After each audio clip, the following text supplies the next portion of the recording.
Hey, it's Patty. In this presentation, I'm going to talk about dysautonomia. So really a broad overview on what is dysautonomia. It's really important to understand what the autonomic nervous system is, what dysautonomia is, and then what the diagnosis that's been given actually is, because it's much more broad than having a diagnosis of POTS or postural orthostatic tachycardic syndrome or orthostatic intolerance. It actually comes from a dysfunction of a whole system. And we can see certain symptoms that pop up that look like the presentation of, more of a cardiac type of autonomic feature or more of a syncope type of feature or orthostatic intolerance. But we have to understand that the broader view of the autonomic nervous system. So this presentation is going to talk about dysautonomia. I'll go into detail on so many other things. For those who know me, I love talking about the autonomic nervous system and how it's integrated with so much of what our body is doing on a daily basis. So there'll be much more. This again is really just a broad overview of understanding dysautonomia. So there's going to be a little bit here and there kind of thrown in to show you all the pieces that are important to really understand. And first is understanding what the autonomic nervous system is. When we're talking about dysautonomia, it's the dysregulation of the autonomic nervous system. And the autonomic nervous system as a whole really is responsible for taking care of and keeping us regulated in all of the autonomic or automatic things that are happening in the body that we shouldn't have to think about on a daily basis. So these are the things such as pupil dilation. This is sweating response, temperature regulation. It's the motility of the gastrointestinal system. The motility and the movement of the gastrointestinal system is driven by the autonomic nervous system innervation. So I know that we talk about POTS a lot and the cardiac type of presentation. Yes, it's heart rate response. Yes, we have blood pressure response, but that comes from dysregulation of the autonomic nervous system. And it's very limiting to say that if somebody has POTS, that there's not something going on elsewhere in the autonomic nervous system. Dysautonomia comes first, and then somebody will have symptoms that file them into a certain category of dysautonomia. And that helps treatment from the medical side of things. But we have to understand that somebody with POTS has dysautonomia, which means other parts of their autonomic nervous system could also be dysregulated. And it's really important to check in with those different systems. There are people that specialize in the autonomic nervous system specifically, and it crosses over actually into different professions, which is really neat. Psychologists, even nutritionists, physical therapists, a lot of physical therapists actually in understanding the pain connection, especially chronic pain management and the autonomic nervous system. So just to understand, this is huge. The autonomic nervous system is a huge regulator of how our body is responding to what it considers to be stressors. So dysautonomia is really this umbrella term that we have that several different conditions fit into, and it's even more than several. We've come up with names for many of the symptoms that people have. So it's important to understand that, again, your symptoms will file you into a type of dysautonomia so that your medical doctors can treat you with potential medications that they know work better for certain types of dysautonomia. However, this is a, an autonomic nervous system dysregulation problem. So we have to remember that and make sure that not only are we medicating appropriately, but that we are recognizing that the autonomic nervous system is dysfunctional and also needs interventions, just like we would do for a muscle that was strained in a body. We need to re-regulate the system and retrain it how to respond appropriately as well. So just important to understand that we're thinking about this broader picture. And yes, there are many different types of dysautonomia out there. And a lot of times we talk about POTS or that postural orthostatic tachycardic syndrome with the elevated heart rate, orthostatic intolerance, so body poor reaction to being vertical, orthostatic hypotension with the drop in blood pressure that happens. And there's a lot of different ones that are on here. Just a couple to point out, or at least one other one to point out, is that RSD and CRPS, so reflex sympathetic dystrophy and chronic regional pain syndrome, those are considered a miscommunication with the autonomic nervous system and the central and peripheral system. So it can be considered a type of dysautonomia. So just as I'm not going to go down this rabbit hole today, but just to understand that we're talking about this bigger picture, right? And because we're talking about this bigger picture of dysregulation of autonomics, that things such as CRPS can actually fall into this. And therefore, we have to think of retraining the autonomic nervous system response as part of treatment for CRPS as well. Okay, so again, I know that we talk about a lot of heart rate response and sometimes blood pressure response, but I feel like we get hyper focused on heart rate response, and it's certainly something that we can feel, right? It's linked to the anxiety response, and as individuals that have it, we feel it. As medical professionals, we see it. So this is something that we do tend to hyper focus on, which is fine because treatment can be very helpful in reducing at least a symptom so that hopefully other treatments will work more effectively.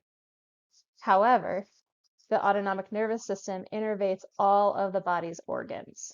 Okay, it's on a feedback loop with the diaphragm as well. So not going down that rabbit hole, but again, just to show, not today anyway, but to show that this is integrated with so many different problems that can arise in the body. And we're kind of talking chicken or the egg here, right? If we're talking about feedback loops. So you can actually have an issue with the diaphragm that causes signals to go back to the autonomic nervous system or part of the brain that says, hey, we're not safe here. And that starts reading not safe signals and can send it back out to the diaphragm. And then you get caught in this loop. And the same thing can happen with the organs as well, the stomach or the small intestine. So that's why it's important to understand that if you get to a chicken or the egg scenario, in the beginning, especially, it doesn't matter who's the chicken or the egg. We have to recognize that both might be involved in treating both the organ or the diaphragm along with the autonomics can actually be very beneficial. The autonomic nervous system also associates with some of the cranial nerves and some of the muscles of the neck as well through cranial nerve integration. Or innervation. So we have the upper trap in here, and then the sternocleidomastoids in the front that are innervated by cranial nerves. So just important to understand that when we're dealing with the autonomic nervous system, and we have a lot of individuals with connective tissue pathologies that have upper cervical issues, that we do need to know the chicken or the egg scenario, and we need to know that treating the autonomic nervous system might be very beneficial in some of these upper nerve and cranial nerve pathologies that we see. And in treating that, we actually might get some relaxation of those muscles that are in there because of that feedback loop. There are also, just again, this is not a rabbit hole for today, so many wonderful ones, but there are correlations with between dysautonomia and autism, ADHD, anxiety, and small fiber neuropathy as well. So just to understand, this is the autonomic nervous system talks to so much in the central nervous system and also the rest of the body. So this is something that really with any type of illness or chronic ailment that somebody has, the autonomic nervous system should be investigated to see how efficient it is and if there is things that need to be retrained during that healing journey for the individual. There's a lot of this neurological crossover between functioning as well. So brain processing, neurological conditions, psychological presentations, and the autonomic nervous system. Okay, this is just a chart that was from our Taming the Zebra book that I put together, just to show the different organs, the different parts of autonomic nervous system integration that happens. And it's not just the heart. Heart's number one, yes, because again, we feel that pretty significantly. But the sympathetic and the parasympathetic system work a little bit differently depending on the organs that we're talking about or the response that we're talking about. So the reason why I have this on here, because I'm not going to dive down this rabbit hole either, but this is going to be a great one for the future, is when you're looking at trying to figure out specifically what an individual is presenting with, it can be very helpful if you actually go through the different organs of the body to see if we can tell how somebody is responding either more in a sympathetic direction or parasympathetic. Sometimes it's actually hard to determine if somebody's stuck in an overactive sympathetic or an underactive parasympathetic, which again, we'll talk a little bit more about regulating those systems and what those actually mean in a different talk. But this is also to show that, especially with the parasympathetic, is not actually involved in some of the responses. So you're actually not going to see a huge response with blood vessel activity. You're not going to see a whole lot of response with the parasympathetic system and the liver. And the same with the kidneys, sweat glands, and the adrenal medulla, although you'll see a significant response when there's elevated sympathetic activity. So again, just something that for those that work a lot with the autonomic nervous system, or for individuals that are interested in trying to figure out, why do I always feel like I have to pee so often, but I have to urinate so frequently? Well, you might be in sympathetic drive of the kidneys. So again, just something to understand that there's usually a neurological component to most conditions that somebody is experiencing, whether it's chicken or egg that shows up. But again, working on controlling the input of the neurological messages that go into those organs can actually help to stabilize as well. And then this one, a little bit more into anatomy, so coming out of the organs a little bit, even though you can see the organ on the left-hand side, but on the right-hand side, you can see that they're associated with different plexuses that are in the sympathetic system that we have in the spinal cord specifically. So we have a lot of these plexuses that sit in front. We have the cardiac plexus, the celiac plexus, the sacral plexus that sit in front of the spinal cord as the nerves come together, and then they branch off and they innervate different organs and different tissues and different fascia as well. But this just shows you, just a reminder that sometimes when we're talking chicken or the egg, there could actually be an anatomical component as well. So some examples of stories I've heard that come into the office, or I've heard from other providers, are patients who lie down, and that's the point where when they lie down on their back and put pressure through their back, they have a cardiac response with arrhythmias or palpitations, or feeling short of breath, or having a rapid heart rate. Now, if we're putting pressure onto the thoracic spine, especially if it's up near T4, T5, T6, that could actually, if they have something happening in that area, whether it's hypomobility or restriction between the segments, any inflammation of the facets, if something's aggravated or irritated, if there's any pathology happening in that spot and the nerves are irritated as well, if you compress that area by putting pressure onto the back, it can irritate that cardiac plexus and it can actually cause a cardiac response as well. So we have to remember to think locally too. So I know while some people might think, oh my gosh, wait, this means I have to look at so many more things. From a provider standpoint, it's actually kind of exciting because then we have more areas that we can possibly treat from. So we just want to remember to look into these possible segments if we're dealing with an organ issue that doesn't seem to be getting better through our traditional means of working on the autonomics. The salt, the water, all of that doesn't seem to be working. I've been working on retraining my system, mindfulness meditation, one of these retraining programs that are out there, and it doesn't seem to be helping. I keep getting the same symptoms when I do this. And that's when you would want to actually look at the anatomical structures as well. So signs and symptoms of dysautonomia. So again, it's dysregulation of anything that's supposed to be autonomic in the body. So this is kind of like the same conversation as mast cell symptoms, right? Like it could kind of be anything and anywhere. Usually this is a little bit more neurological in nature and systems type of presentation rather than inflammation that we see with mast cell, but we can still have some of that, and there's a huge crossover between these neuroimmune responses too. But we see quite classically poor tolerance to being vertical, whether it's movement into the vertical position or the more time spent in vertical positions. And sometimes this also means sitting as well as standing for individuals. Dizziness is common. Again, this could be positional, or depending on what's irritated, there could be dizziness even lying down as well. Vertigo, fainting, or even fainting is known as syncope, near syncope type events as well. So I almost did, but I didn't. Irregular heartbeat, whether it's fast or slow, important to remember, this is just unregulated reactions of the autonomic nervous system. So we talk about having a rapid heart rate quite often, but there are individuals that have an abnormal slowed heart rate response too. And that's still dysautonomia. That's still having to retrain the system, right? Chest pain can happen, low blood pressure responses, GI issues and diarrhea and nausea. So GI issues that are functional in nature and nausea are typically almost always an autonomic problem or have an autonomic component to it.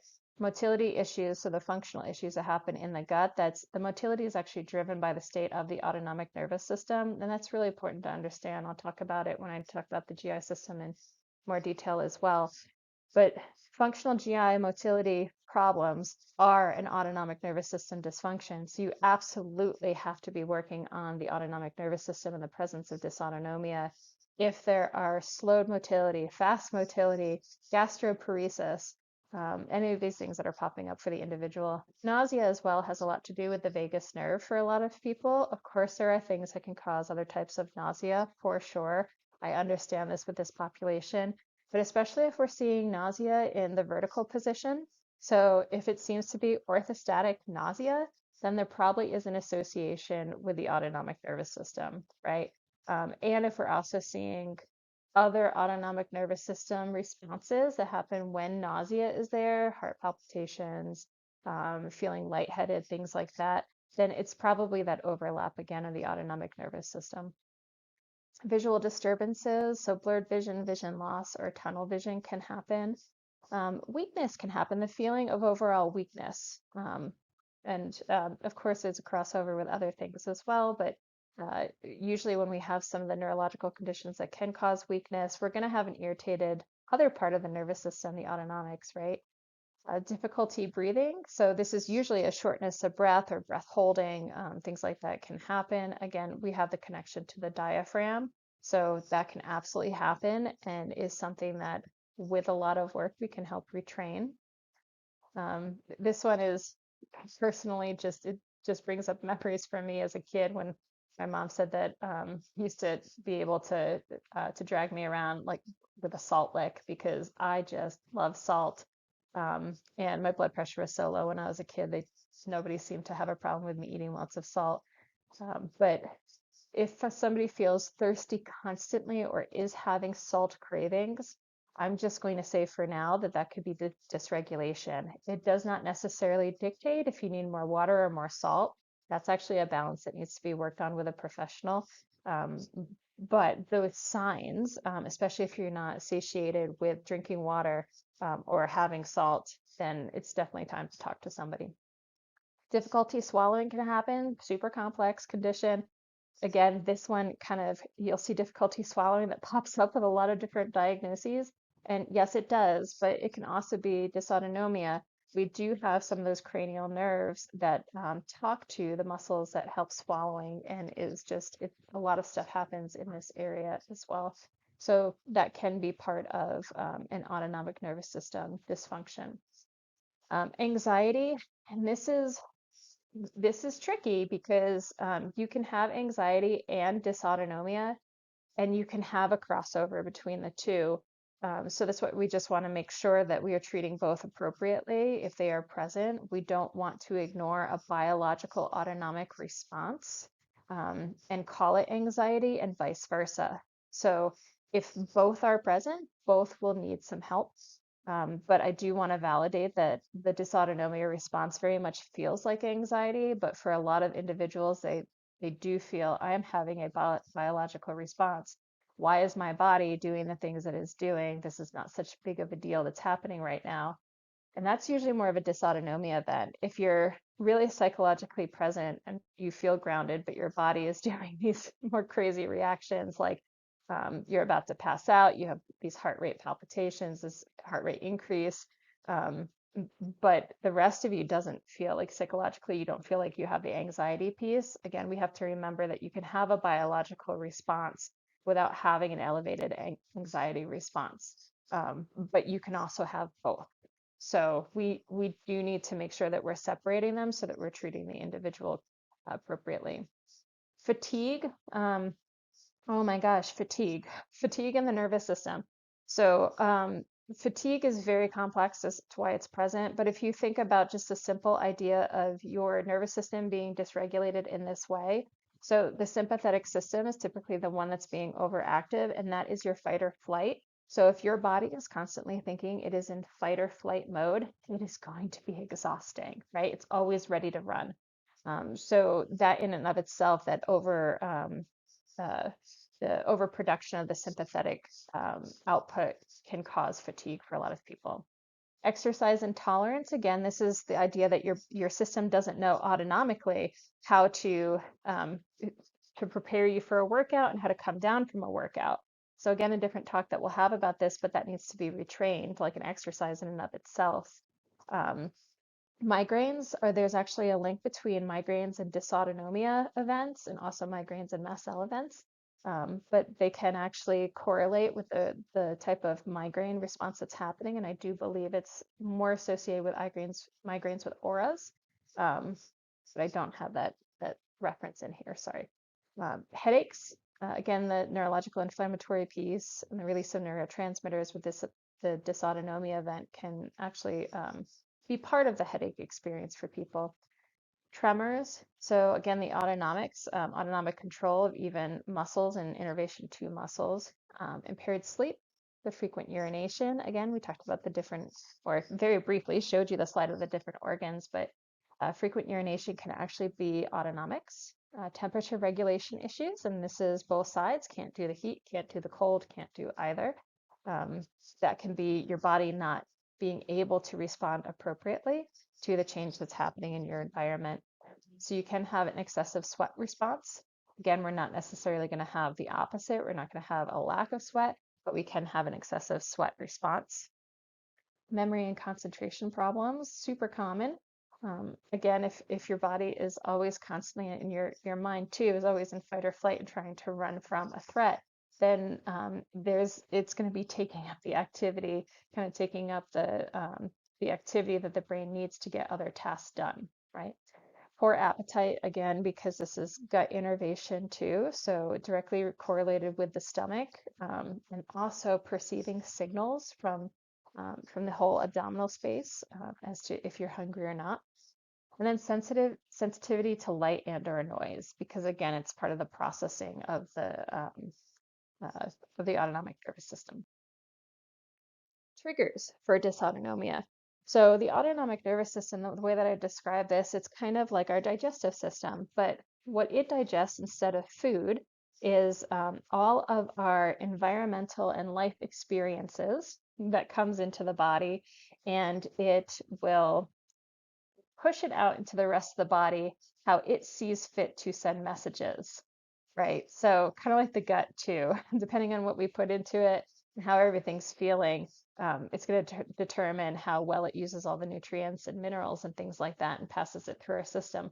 Well, it's very similar with the autonomic nervous system, but the autonomic nervous system can actually be a little bit more finicky, because what we consider a threat, what we think that our body should respond to in a certain way, is not necessarily how the autonomic nervous system will respond to this. And one of the ways that I do describe this is if you've ever been in close accident, but it wasn't that close, and you're fine, and everybody's fine, but you cannot bring your nervous system down for the rest of the day.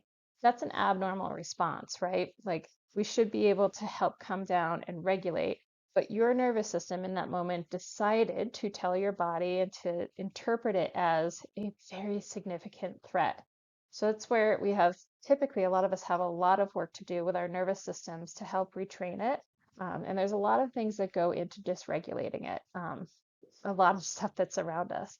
So these triggers are actually this is a really short list because it can be so many different things that are out there. I highlighted the ones, or I bolded the ones that might be a little bit easier for us to have like an intentional impact on, and everybody's situation is different. But I want people to understand that taking triggers out, no matter what we're talking about, is actually extremely difficult, especially when we know a lot of this, whether it's mast cell or dysautonomia, a lot of these triggers are stress related. And that's really difficult to keep stress out of your life. So I highlighted the ones that might be a little bit more accessible, right? So dehydration can actually cause a dysautonomia event. Um, we can talk with our providers about how much water we're supposed to be getting in. Stress is a huge one. Stress and psychological trauma, right? And I'll argue trauma just in general. So psychological trauma, physical trauma as well. And again, it does not matter what somebody or what you think your body should interpret that trauma as. It depends on how your nervous system decides to do it for the day. And this is really important for people that have done work already on their systems and brought it back to a state of regulation. Again, in the moment, even with lots of training, it depends on how it's going to interpret it. So a lot of us tend to have to develop these tools so that if something happens to us, that we can help reset it. But stress and trauma responses are actually big triggers for the autonomic nervous system. And I know this is tough too, because I know so many individuals that are really stuck in their stressful situations, and it really seems impossible to be able to get out of them. Then I really encourage you to talk to somebody about how to set up a plan to go about, even if it's a long-term plan or strategy solution, how to go about getting out of that stressful situation at some point. Um, so mast cell degranulation that happens with mast cell activation syndrome can cause vasodilation. Vasodilation feeds it back to the nervous system, along with a release of neurotransmitters that, hey, we're having a response. You should respond too. Join the party. So mast cell activation syndrome and dysautonomia tend to go hand in hand with their cyclical reactions, and then chicken or the egg, right? Like who started it? It doesn't matter when you're trying to calm things down in the beginning. So we typically do need to work a little bit on both. Food reactions can be triggering. So I highlighted that because sometimes working on the food piece with a professional can be very helpful. It just depends on the level of food issues that are already present. Illness, and this is one, I'm not highlighting this, and this is why I try to tell people that with all the work that you do and put into it, we're going to give you the tools to help balance and restabilize and hopefully come back to a better baseline. I can't prevent stress or illness from finding you at some point. It's just the way that it is. So illness can absolutely trigger dysautonomia. We know this through COVID as well with the research that's coming out. So important to understand that's one that is just going to happen at some point. So learning techniques to help rebalance the autonomic nervous system after illness comes is really beneficial. So dysautonomia treatment is not short term. It's not, just, I'll work on this for the next couple weeks. It's learning in that time frame. If anything ever happens again, what are the things that I'm supposed to be doing? What worked for me? So I always tell people tuck away, whether it's sodium water, compression socks, horizontal breaks, mindfulness, and retraining the nervous system. Some of those programs, stick them in your pocket, and if you ever need to bring them out again, you can, and hopefully you never have to. But you do need to learn what works for you. Over or under exercising. And I guess with all of these, right, all of the ones that I have bolded, you should probably work with somebody, especially for feedback and guidance, especially for the exercising piece. And this is because I think a lot of us don't quite know what our body wants to do on any given day.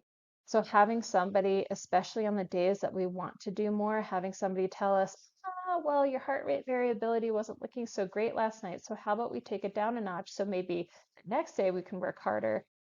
It almost gives us a little bit of freedom of the guilt of not doing what we should be doing or doing enough, which is really confusing when you're trying to stabilize a system because we tend to overdo it very easily.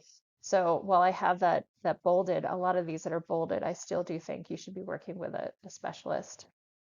Traumatic events are going to happen, right? That can also be a trigger for sure. Weather changes or changes in barometric pressure can actually trigger the autonomic nervous system because it's sensing a change in the environment. Temperature changes, too hot, too cold, especially if you move from one to the other. So, down south in the sweltering heat, and then you come into a very air conditioned type of shop or wherever you might be, that's a big shift for the system. So it can take a toll on the autonomic nervous system. if it's not regulating and responding appropriately. Alcohol is actually a trigger for a lot of things. I'll be talking about alcohol in other talks that I have. We don't demonize it though, because for a lot of people, it helps produce a parasympathetic effect, but it doesn't necessarily keep you there. It doesn't retrain to do anything. And there's a lot of inflammation that happens with alcohol, especially mast cell, but also there is this dysregulation of the autonomic nervous system, especially into the next day.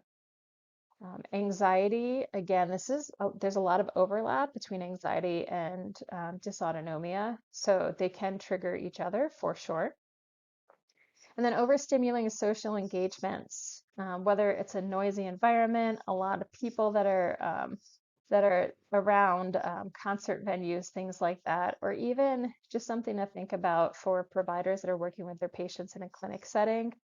Maybe we have a quiet space that is really, it's lots of visual stuff are taken out of it. There's not a lot of lights or noises, things like that would be great. But as an individual dealing with dysautonomia, especially if we're in a heightened flare-up, then we want to think about maybe the health aspects and depending on the mental health component, right? Like if we love hanging out with people, sure, then maybe we do some social engagements. For those people that need to hear that it could be helpful for their autonomic nervous system to say no to engagements at some times, um, I'm telling you that it can be helpful to, if you are overstimulated at times in those sort of environments, that while you're trying to retrain your system, that taking the stimulation out of it and postponing or taking rain checks on those things is helpful while you're in this recovery phase. So what's the connection between HSD, so hypermobility spectrum disorder, Ehlers-Danlos syndrome, and dysautonomia? We don't know. I feel like that's the answer for so many things, right? We don't know, but I have a whole bunch of videos on neurological inflammation and understanding that how that happens with individuals with connective tissue issues, that it's going to affect the brain and the brain stem that can affect dysautonomia or the autonomic nervous system. But it can also be all of these other things too, right?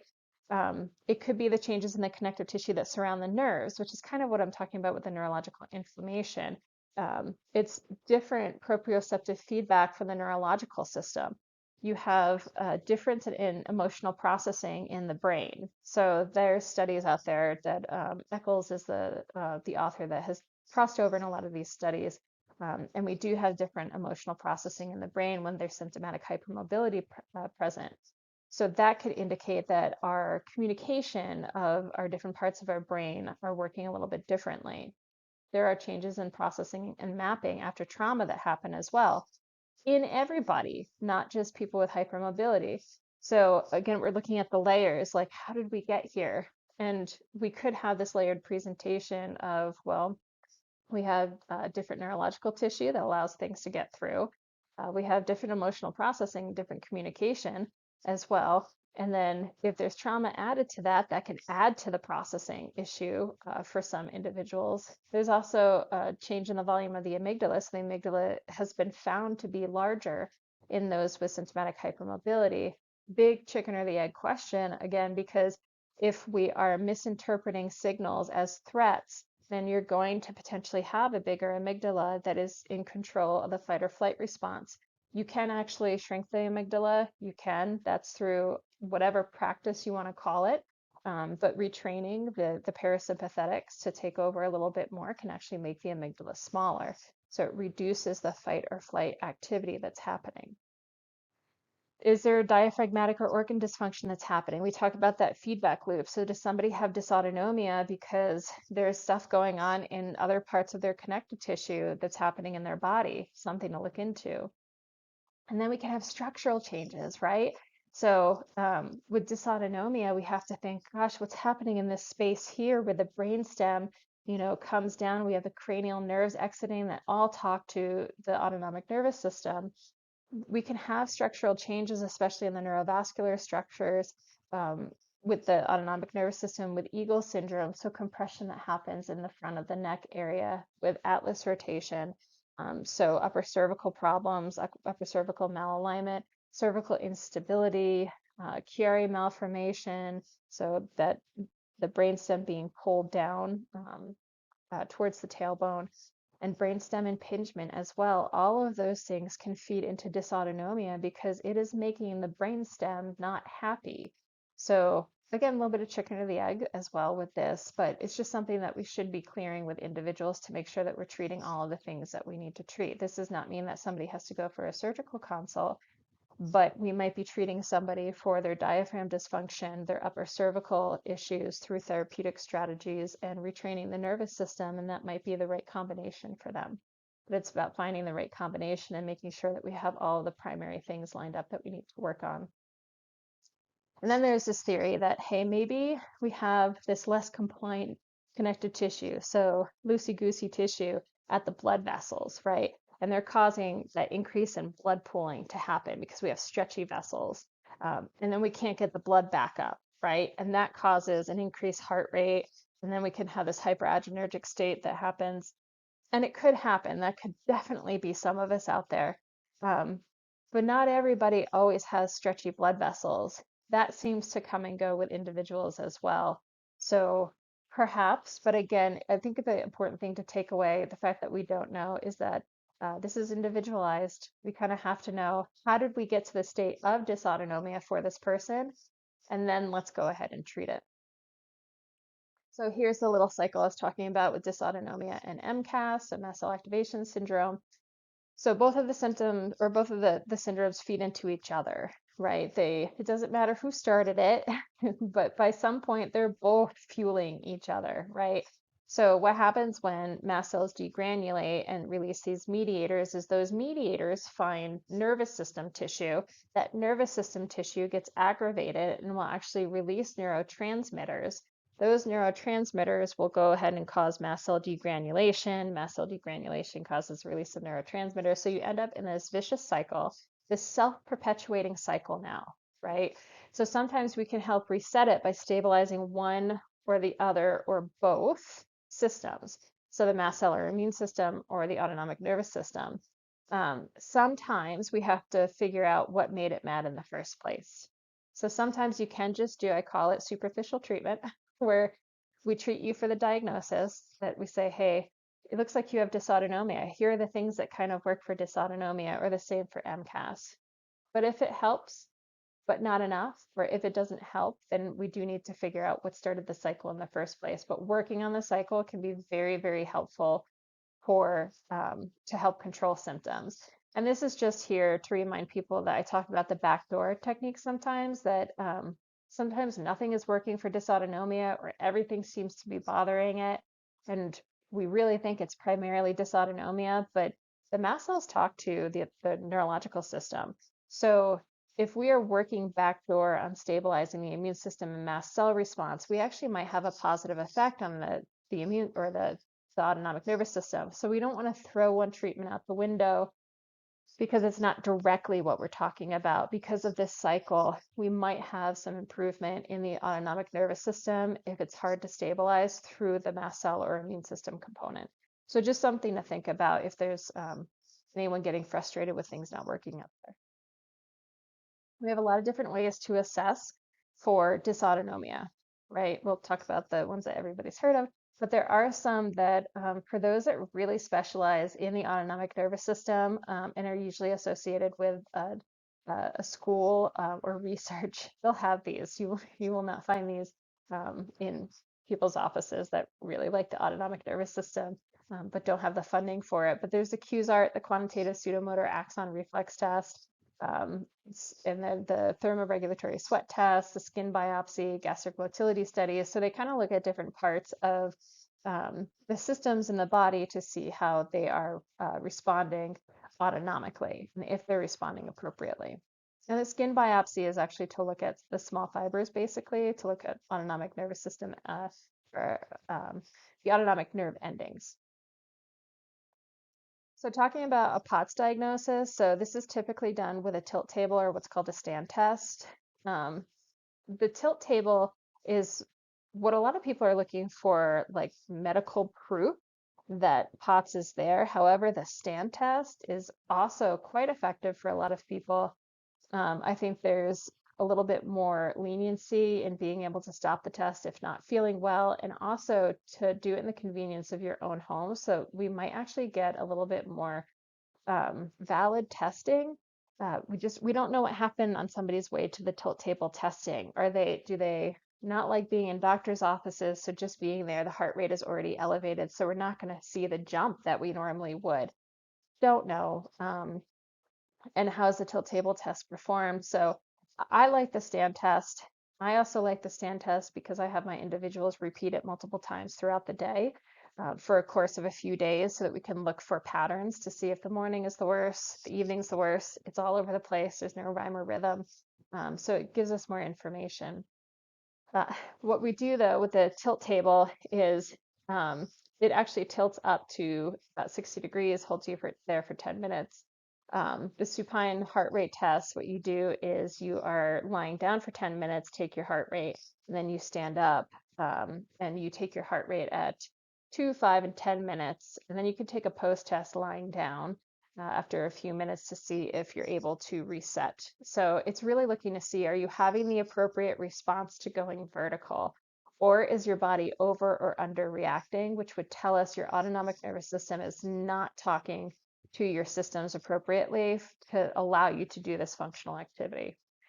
So whether it's the tilt table or the stand test, they're looking for an increase in heart rate by 30 beats per minute that happens for more than a minute, right? So we're looking especially, does it look like it's sequentially going up as somebody is standing? Um, and it's 30 beats per minute for adults. When we look at adolescents, 12 to 19 years old, it's 40 beats per minute, right? So this is also why I like to do multiple tests, just to see again if we're seeing POTS reactions only in the morning, only at night. And it helps us with treatment too, especially if we're trying to figure out when to give somebody sodium or when to give larger doses of sodium. POTS is not the diagnosis of POTS, even though dysautonomia is connected to everything. The specific diagnosis of POTS is not correlated with a blood pressure drop. So there was talk out there for a while that we were seeing a lot of this, and we might still more likely see a blood pressure drop, but that is not part of a POTS diagnosis. We typically see symptoms that worsen when standing up, especially for prolonged periods of time, and then they'll start to improve after lying down, especially after about that 10 minutes. The symptoms last for more than 6 months when we're going for a stamp label diagnosis. And then we've ruled out other orthostatic issues or other tachycardia reasons, so active bleeding, acute dehydration, medications, and things like that. So that's how you get to the POTS diagnosis. Again, I love and also do not love diagnoses. I love them for validation, but I'm not a fan because then we now hyper focus on the heart rate response. But I just showed you all of the things that go into the autonomic nervous system dysregulation. And it would be very unusual, although there will always be somebody that will prove this wrong. It's very unusual if an autonomic nervous system dysfunction only included a heart rate response. So the prevalence, we don't actually really know the prevalence of POTS either. Whether we do see it a lot in the hypermobile population, right? But even when we're talking about the general population, we don't know. And it also might be because we might be too strict on the testing criteria, or we don't test often enough. As I was saying, like maybe we need to do more of the stand test rather than the tilt table. But perhaps they're thinking maybe 1% of all teenagers, and I question that. Or maybe I just live in an area where I've seen teenagers that have it um, more prevalently than in other areas. Perhaps, I'm not sure. Um, about half of them do have an onset under the age of 18, which is very interesting, right? So they were seeing, hey, this seems to be like an adolescent developing problem. So they did in some studies look at children to see, are we seeing this in school-age children? And there was a study that was done in China that found almost 7%. So it's not a very significant number, but it's still actually quite relevant to maybe knowing about this a little bit more in school systems, and also just in pediatrics, which is becoming more general knowledge base. But 7% seem to have the prevalence of POTS. Another study looked at their population, and they were expecting to see, again, around the same amount. and they only found 1.6 to have OI or orthostatic intolerance, and only 2% had POTS. So they thought, hey, maybe we're actually being a little bit too strict, and this is limiting the diagnosis. So again, I think it's really important. Are we really concerned that somebody has POTS diagnosably, or are we concerned that they're presenting with dysautonomia? Because if there are signs of dysautonomia, then we better be helping this individual. So that's why I love and hate diagnoses. Almost all of those diagnosed are female, so that is interesting. Most are between 13 and 40 years old when they get their diagnosis. And when we're looking at patients with HSD and HEDS, though, I feel like maybe this is moving up in numbers perhaps, but the last report that I have written on here was 65% of the female population, 44% of the male-born population presented with POTS. So we have a bunch of different type of POTS. So again, this is just our need to our need to explain what's happening in the body rather than just explaining to individuals. But some POTS causes this neuropathic type POTS where we get damage to the small fiber nerves. We get poor regulation of the blood vessel constriction, dilation in the limbs of the abdomen as well. So that's more of a neuropathic POTS presentation. And then we have the hyperadrenergic POTS where somebody can have elevated levels of norepinephrine in their system. Volume dysregulation that happens with POTS is this hypovolemic POTS where they have low blood plasma levels. So again, we're adding a label to understanding that something is happening in the autonomic nervous system is not regulating correctly. And I like this from the Brierly article. This just shows you, hey, there's stuff happens that causes POTS, right? And stuff can happen that makes it worse.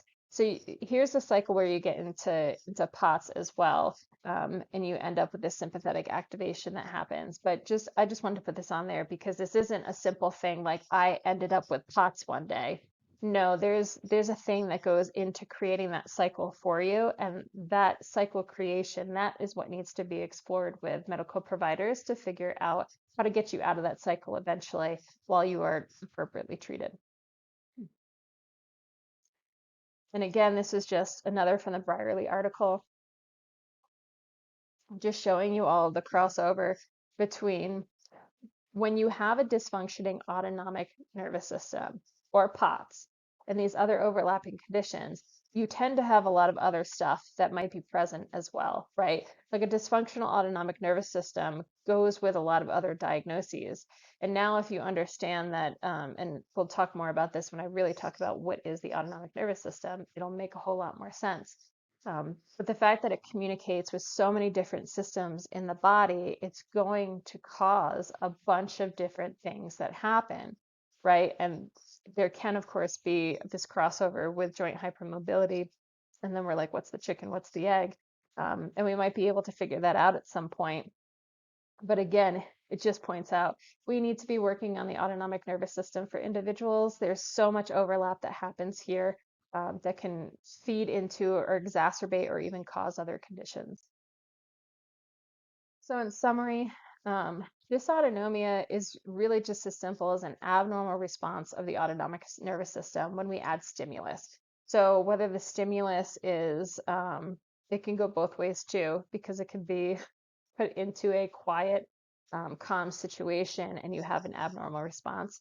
But it typically is if somebody introduces a stressor or a threat into your system, that's when the body becomes dysregulated in how it responds to it. When this type of response becomes habitual or chronic, it can create a variety of issues for the individual because it talks to every system in the body. There are so many different types of dysautonomia. There's so many different systems that are affected. It's not as simple as a diagnosis, but that's very helpful to be treated medically. But to understand that this whole global picture of retraining the nervous system has to be worked on at some point. Different talk for that one. That is a little bit tricky, but it can be done, and it's very individualized. The presentation, so how somebody presents with their symptoms, kind of like mast cell activation syndrome, because it talks to so many different parts of the body in so many different ways, can look very different from person to person and even day to day, right? And POTS is one type of dysautonomia. It is one, but it's going to indicate that there is a global issue and this person has abnormal heart responses. So please don't forget the global issue piece because we want to make sure that we're also working with somebody that knows how to retrain that autonomic nervous system so that at some point it can restabilize, right? But that's about electrical output. So it is like, working the bicep muscle is we can't walk into a gym thinking your first workout that you've had in years that you're going to bicep curl 100 pounds and do 20 in a row. You have to start very minimal and you have to do it repetitively so that the body remembers what it's supposed to be doing. So you have to retrain those systems of your body as well. And lots of references for the autonomic nervous system. So again, this one was just to kind of pull it together, give you just a broad overview of dysautonomia, throw a little bit of POTS in there, just to explain what POTS was. But again, we'll dive into deeper conversations with different things in the future. But hopefully you see a little bit more of the bigger picture and things to be worked on and understand a little bit more about triggers, which we'll dive into all of this in more depth at some point. But thanks for hanging in there.